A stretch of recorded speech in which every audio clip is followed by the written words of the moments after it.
and welcome to another edition of CWF Recoil. I'm your ringside pitchman, Donnie Harris Jr., joined as always by Scott Sterling of Wrestling and a Movie. Scott, how are we doing this afternoon? I'm doing great, Donnie. Man, as we head into CWF Voltage on the 15th of this month, I can't wait to hear what our guest, Justin Fleaux, has to say. So we are definitely in for a treat tonight. Yes, of course, a lot has been going on with Justin Fleaux with regards to his relationship with Marshall Briggs, as well as who Justin Fleaux is going to be facing on August 15th in Crestview, Florida. And we'll be getting to all of that. But right now, at this point in time, ladies and gentlemen, please welcome our guest here on CWF Recoil. He is the former CWF World Champion, the Fleaux Hawk, Justin Fleaux. How goes it, gentlemen? Welcome, Fleaux. Welcome to the show, man. Yes, Flo, we want to thank you for joining us here on CWF Recoil. We know you're a busy man. You're training up for a big match. A lot is riding on that match, a very big stipulation. We're going to get into all of that. Of course, you know, I alluded to there at the start of the show here about you have been having a lot of history, a lot of animosities going on between you and Marshall Briggs. Really, there's a long history there, more time than we have to cover. So please, just, you know, for the record here, as we go on, for folks that not be aware, why do you at this point in time have a problem with Marshall Briggs? This has been an ongoing issue with me and Marshall Briggs since about 2023 when I tried to cash in that bounty on him when he wasn't looking. And it's been an ongoing battle between me and him ever since. I guess because he was upset that somebody within that locker room got the one up on him. And he's never been able to let that down. And 3 years later, here we are. Wow. Well, you bring up something about the bounty. You mentioned the bounty. And, you're not completely innocent in this. You collected the bounty on Briggs's head, tried to do permanent injury to his leg to put him out of wrestling for good. I'd say it's fair to say that Briggs is not totally unjustified in his hostility towards you. Do you agree with that? I mean, you would be correct in some retrospect for that. Sure. Yeah. Look, I've done some things I'm not proud of since cashing in that bounty. Obviously, when I had the Flow Enterprise and once we and Marshall Briggs did our thing, I did a few little things throughout those couple years that I look back on and like, I do in some shape or form regret. But based on what's happened in recent times, the one thing I certainly don't regret is trying to end Marshall Briggs' career. Because as we've seen over the past few years here, the guy has become so clinically insane, so bloodthirsty for power and leading and trying to dominate every single person within our locker room. He will buddy up with somebody one week and then completely annihilate them and destroy them the next, all in the name of keeping power and staying on top. And here's the funny thing is, I thought we got rid of the group of people that were trying to do that. But it turns out we have yet another person who's been doing this for far longer, and he couldn't handle the fact that that previous group was trying to dominate power, so he got rid of them like he's done with every single other person. So the guy is a maniac. Look, is it messed up that I tried to end somebody's career? Yeah, it is. But in the long run, would it have not benefited the CWF? I think so. So you feel no remorse in your actions against Marshall Briggs from a few years ago and trying to end a man's career? I'll just say this. Had I known trying to collect that bounty would turn Marshall Briggs into the maniac that he is today, I probably would have never tried to cash it to begin with. And that's all I'll say on that. Well, that is in the past, and you know, you certainly are a different Fleaux Hawk here today. There's certainly a different wind beneath your wings, if you'll pardon the pun. But on August 15th, that win is going to take you into El Matón. El Matón just beat Chris Mason.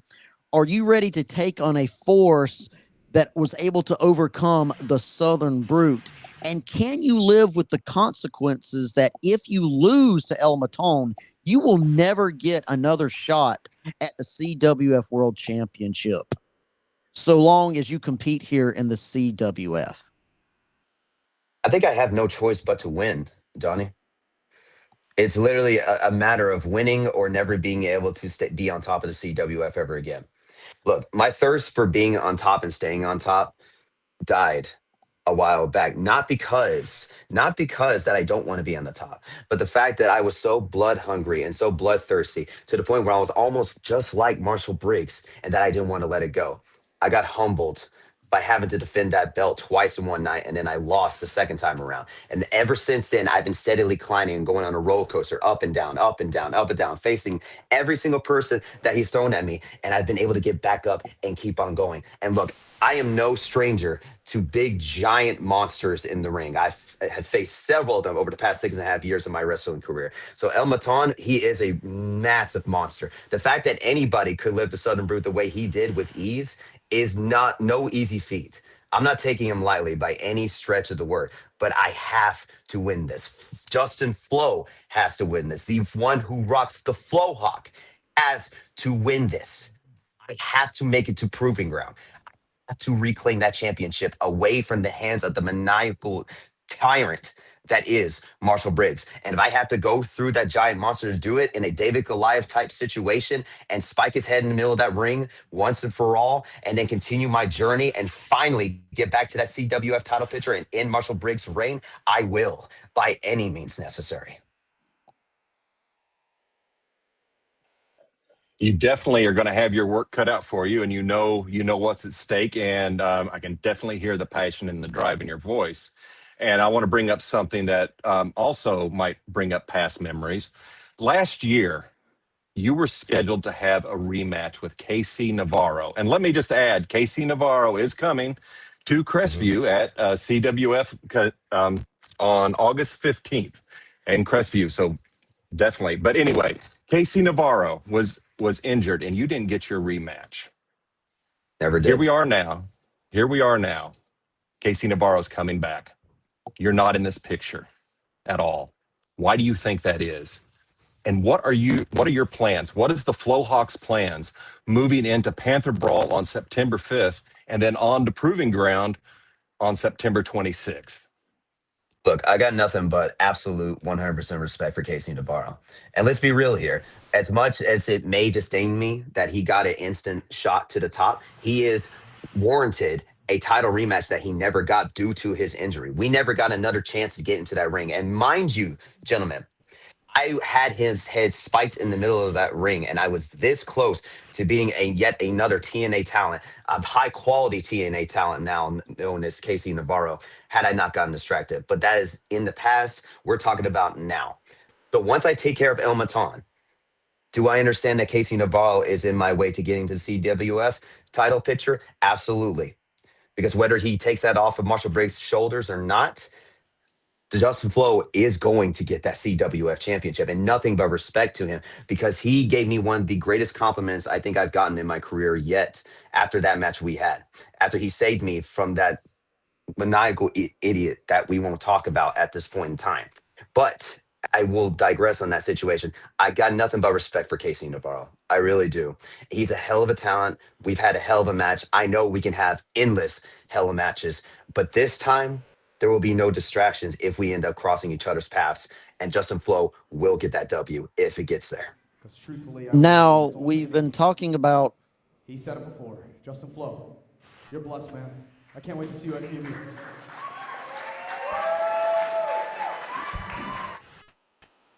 A great show of respect there to you from Casey Navarro. Now, we've talked about Casey Navarro and your relationship with him. I want to ask you about where you and Chris Mason stand at this point in time, because Marshall has been messing with Chris Mason as well. Kind of played some head games with him at last event. Music played, distracted Chris Mason, and that gave El Matone the moment that he needed to achieve the victory.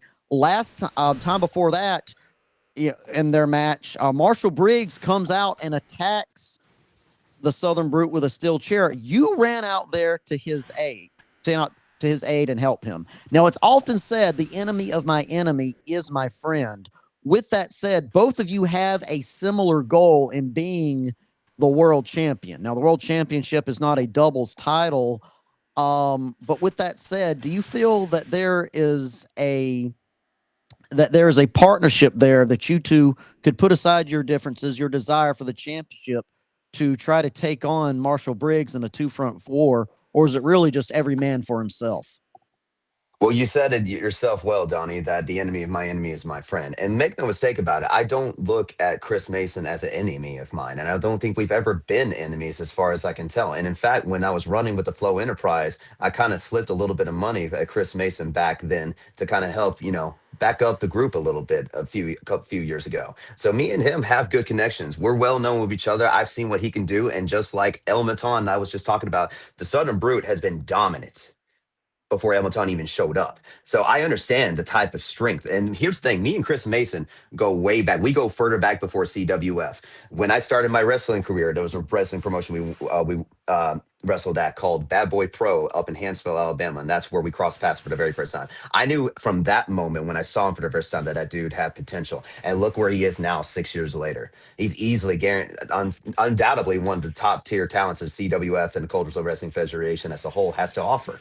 And so I understand what it would take to beat the Southern Brute, but I have yet not even the slightest less amount of confidence to know that I would be able to spike his head in the middle of that ring and to get that W if necessary to get to that CWF championship, just like I did with, just like I will do with El Matan, just like I will have to do if I had to do against Casey Navarro, and absolutely what I will do to Marshall Briggs come that time. Yeah, it definitely something for you to look forward to on that one, Flo. Last episode we had Rob Ocho, and he mentioned how he'd like to settle things with Sims in an I Quit match. And speaking of your disdain for Briggs, if you do get that opportunity for another match, what kind of stipulations is the Flow Hawk got in mind outside of just the title being on the line? What would you like to do to Briggs? Well, I could say that I would want something like a steel cage. I could say something I want Extreme Rules or a street fight or an I Quit or a last man standing. But you guys need to forget that we and Marshall Briggs have gone through these type of battles before. We have had some of the longest running matches in CWF history, battling each other, beating the living hell out of each other. This has been an ongoing, nonstop roller coaster since 2023. But you know what? I could ask for yet another one of those matches, but I don't. And you know why? Because I want to prove to that stupid son of a bitch that I can pin him once and for all, straightforward. No interruptions, no excuses, nothing. Just a straight up one on one. DQs enabled, everything. There will be no excuse if I get my hands on Marshall Briggs. If we go one on one more time, it'll be a straight up one on one to determine who is finally the best that CWF has to offer. So, no, get rid of the stupid stipulations. It's just mano y mano, man to man. Who's going to be the better dog? And I hate to break it to you all. And I certainly hate to actually, you know what? I do love to break it to Marshall Briggs. It's not going to be you. Your time and your thunder is over. The Flow Hawk and Justin Flow will be that champion. Now, Flo, you've kind of already answered this in your words, but I have to lay it out nonetheless. At this point, is it just about winning the belt? Is it just about becoming a two-time CWF world champion? Or is beating Briggs is there more to beating Briggs than just holding that belt? There's no doubt in my mind that having the CWF championship is the main goal, right? It's the absolute goal that I need to get that 10 pounds of gold right back around my waist again. But the more important story here is finally stopping this maniacal tyrant that's been running on CWF for far too long. The guy needs to be humbled, and he needs to be humbled bad. You see what he's capable of. You see what he's done to the CWF. And here's the thing, as much as he wants to twist it and act like I don't love the CWF, without the CWF, and look, credit to him for booking the matches. Without CWF, I wouldn't have had an opportunity to go against TNA's Moose. I wouldn't have had an opportunity to go against Casey Navarro. I wouldn't have an opportunity to face some of the most top tier talent that not only Florida has to offer, but the entire Southeast. CWF is without question the best wrestling show in this Florida panhandle, undoubtedly. And so the fact that I get to participate in this show and be able to show off what I can do in that ring, it's amazing. But all that being said, this type of maniacal behavior can and will continue to drag this promotion down. At some point, everybody on the outside is going to look at this and say, hey, I don't know if maybe we want, maybe I don't know if I want to work for this guy. And here's the thing, I don't want to see CWF fail. And here's the thing as well, Marshall Briggs, at the end of the day, besides catching in that bounty and everything, man to man, I'll say this straight to your face, whether this is on this interview or in person, you are undoubtedly one of the hardest challenges I've had in my career. You have been the one dude in CWF that I've had a consistent battle with nonstop every year. So that final nail in that coffin ends at Proving Ground. Once I beat El Matan, it's all eyes on you. There is no excuses. Once I spike your head and in your flow once for all, I want nothing more than once that belt's on back of my shoulder, than for you to shake my hand and say, you're the better man. And we go our separate ways. No more of this. We're done. I want to ask you, going back, one of the biggest events that the CWF has is Panther Brawl, and it's always a big event. A lot of things happen. Absolutely. What is your outlook coming into Panther Brawl? Coming in this time now, I know you've got a match coming up. So, what happens to Fleaux after this coming match? Getting rid of the Giants first is the most important objective this week. Once I'm done with El Matan, it's all eyes on Marshall Briggs. Whether I have to beat the challenge out of him, whether we do a contract signing, whatever it takes. Once we get to Panther Brawl, that's the final show. That's the go-home show for Proving Ground. And as we all know, most times when there's a go-home show, some little bit of chaos ensues, whether we like it or not. And if Marshall wants to bring it there, I will take him there. I'll take him up the stands. I'll show him to every single high schooler as I'm beating his face in. And then I'll spike his head in the middle of the ring as an early spoiler to what will happen at Proving Ground. Whatever it takes. So what happens if Briggs isn't the CWF champion when Proving Ground arrives? And it gets put on the back burner, and whoever owns the CWF champion, whoever's the CWF champion at the time, whether it be Casey Navarro, whether it be Chris Mason, whoever, all eyes are on them. Now, mind you, I will not be done with Marshall Briggs, but my focus will be on that belt.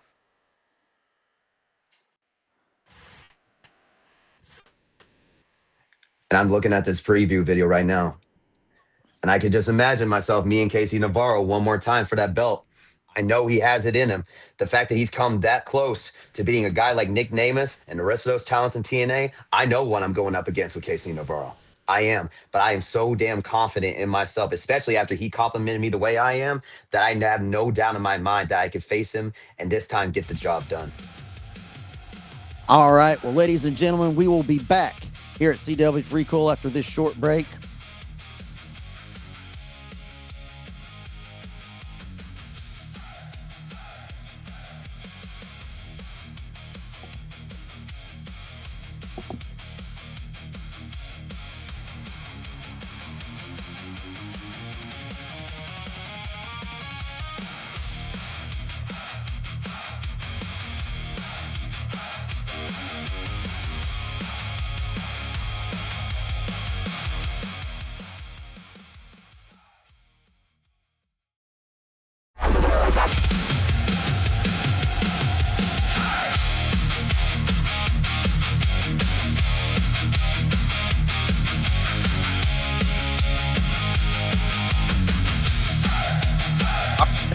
And it's as we've been talking about, August 16th, Crestview, Florida, the CWF will be back in action. Doors open at 6 o'clock. Bell time is at 7 p.m. And it's the return of TNA's own KC Navarro. We are on the road to Proving Ground.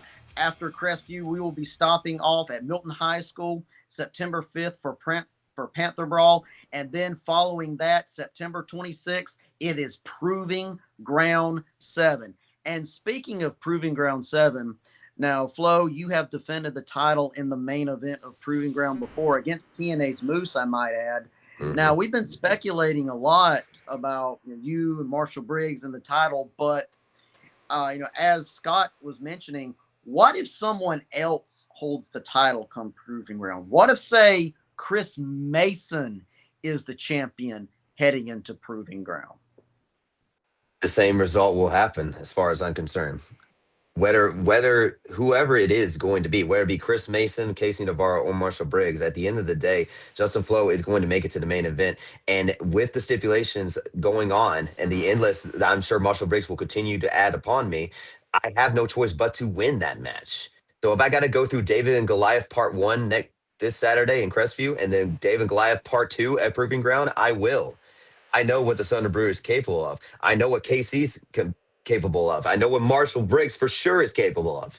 But the same story happens is that no matter how much you knock down the Flow Hawk keeps getting back up. And the story will be the same come Proving Ground, regardless of who it is. Now, am I going to sit here and pretend and act like that all of a sudden it wouldn't be a greater challenge just because he's a taller dude compared to Marshall Briggs? Of course not. Yeah, he's a giant. He's built. On top of that, the guy can sling people left and right, no problem. I know it's going to be a challenge for some guy of my size, but I have no doubt that if I've been CWF champion before and one of the longest reigning CWF champions, I can face anybody in that locker room and get a W on them. I have no doubt about that in my mind. So with all due respect to Chris Mason, I'm sure he's watching this right now. Chris, whether it's you, KC, or Marshall, the Flow Hawk will win. Your flow will end, and that belt is coming back to the Flow Hawk. Well, you mentioned KC, and let's talk a little bit about that because you have a history with KC Navarro, and he had a lot of kind words, and there was a big show of respect between you two. Yes. How is it going to be if your match is against him? I think it will be, in my mind, probably one of the most perfect settings since we didn't really get a fair end to our match. And, I'm about 6.5 years into my career, gentlemen, of being on the independents. I've now getting to the point where I'm facing top tier talents like Casey Navarro.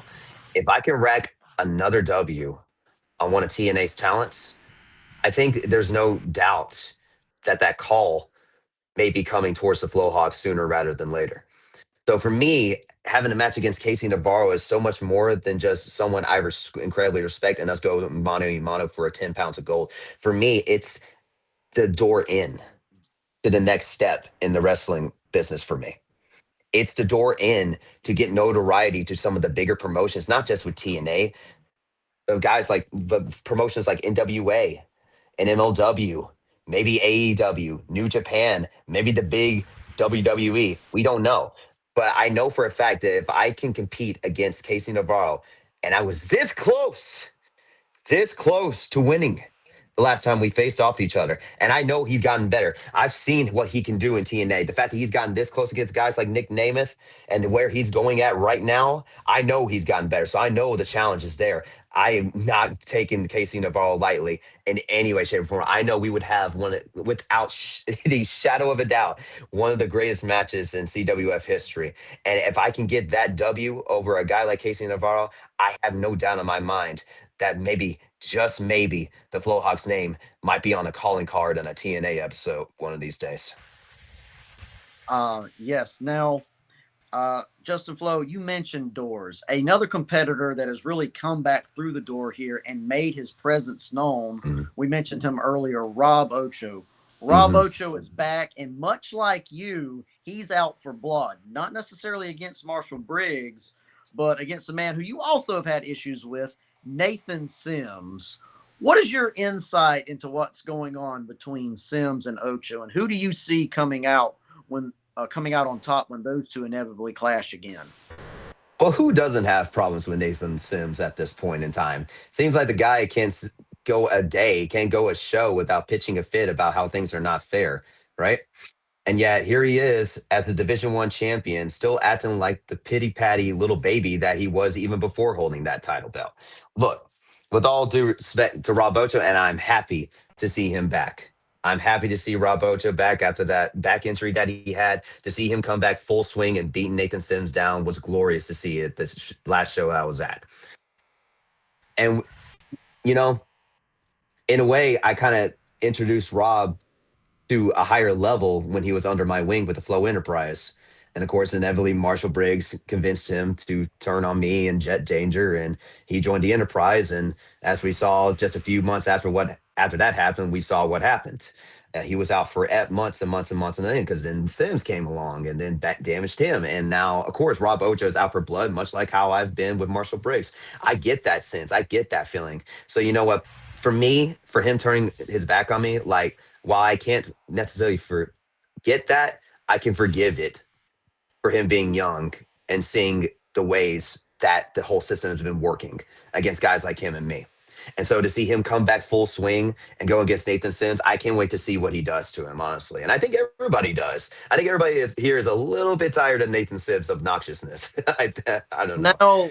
Now you mentioned Nathan Sims' obnoxiousness, and yes, he can get under a lot of people's skin, but there are those that have pretty much said that you and Nathan Sims really aren't too far apart in your philosophies. Both you and him have major hatred towards Marshall Briggs. Both you and Nathan Sims have lobbied a lot of criticism against Marshall Briggs. What do you say to that? Well, while our hatred may be the same, here's the one thing that I can never do. I would never go, well, I would say that, but he inevitably joined the Flow Enterprise as a loophole against me. So I guess I did tag with Marshall Briggs once upon a time. I certainly wouldn't do it again. But here's the thing, that's the craziest part to me of it all, is that we've seen Marshall Briggs being so desperate, trying to annihilate me, that he would be so far as to join his greatest rival before me, Nathan Sims. Mind you, before the Flowhawk even showed up in the CWF, those two have been at each other's throats for years now, damn near a decade, it feels like. So yeah, while we may share the same hatred, I can certainly never see myself being side by side with Marshall Briggs again. But when it comes to a guy like Nathan Sims, once he's desperate enough, he'll clinch onto anybody, even Marshall Briggs, as we've seen in the past. That's just something I can never see myself ever doing with Marshall Briggs again. Even if we do finally put the final nail in the coffin in our rivalry and I humble him and win that CWF championship, I can never see myself ever being in the position again where I'd be tagging with Marshall Briggs. And I think that's what puts me and Nathan Sims separate, is that my desperation will never go that deep. Speaking of tag, the tag team scene here in the CWF has certainly got interesting. You have Kickstart My Heart, who now get to choose their stipulation, thanks to Jesse James's victory over Darion Drummond in that Beat the Clock challenge last month. Mhm. Darion Drummond and the pop star Johnny Romano are teaming together, have dubbed themselves the Epiphany, and they are going to be going up against Kickstart My Heart again for the CWF Mhm. tag team titles. Mhm. What is your insight on this? I've made no secret of my disdain and my disgust for Darion Drummond and the things that he has done to me. The man is, quite frankly, as far as I'm concerned, far more vile than anyone else on the roster, and that includes Nathan Sims. Well, I think it wouldn't be a CWF show if you didn't dog Darian Drummond at some point throughout it. It's such a repeating thing, Donnie.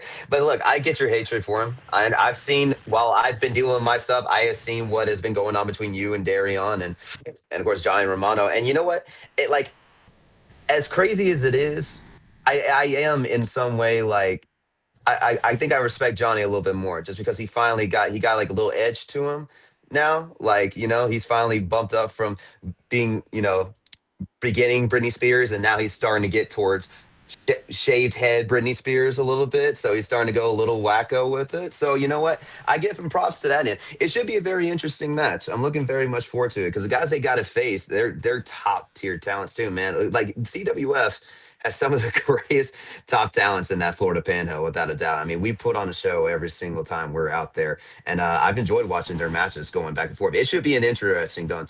Um, with the change of attitude with Johnny and Draymond, like I got, Draymond and me, I no disrespect to you, Donnie, in any way, shape, or form, but him and me go way back when I was rocking with Flow Enterprise, and we were buddy buddy a little bit there. So there's still a little bit of respect there. But I have seen what he's been kind of doing. I'm kind of like, I don't know, man. Like, you know, a little bit cooler back in the day. So do I want to? I'm more in the fence of I can't wait to see the match. I don't really have a particular favorite in this one, but it should be a very interesting match. I Yeah. want to talk about somebody else on the CWF who's really been tearing it up. The youngest star, Jay Blanchard, the golden one. I Yes, want to sir. hear the Fleaux Hawks take on this amazing young talent that is hitting the CWF right now. And I mean, towns keep rocking from Louisiana, man. You know what I'm saying? Like, dude, like we're a whole nother breed down there. And I have been steadily watching Jay Blanchard go from having to wear the stripes to finally wearing the golden tights around him, and to see him elevate the way he has in such a short period of time. I mean, and mind you, while we were just talking about Nathan Sims, he gave Nathan Sims a hell of a run for his money for that Division One championship. I thought for sure he had it, and I think he just got a little too greedy, and it ended up costing him. And I understand that being early in your career, that happens a lot. But the way Jay Blanchard has been holding himself, and he's been elevating himself so quick, man. I couldn't be more proud of the guy to see how far he's come.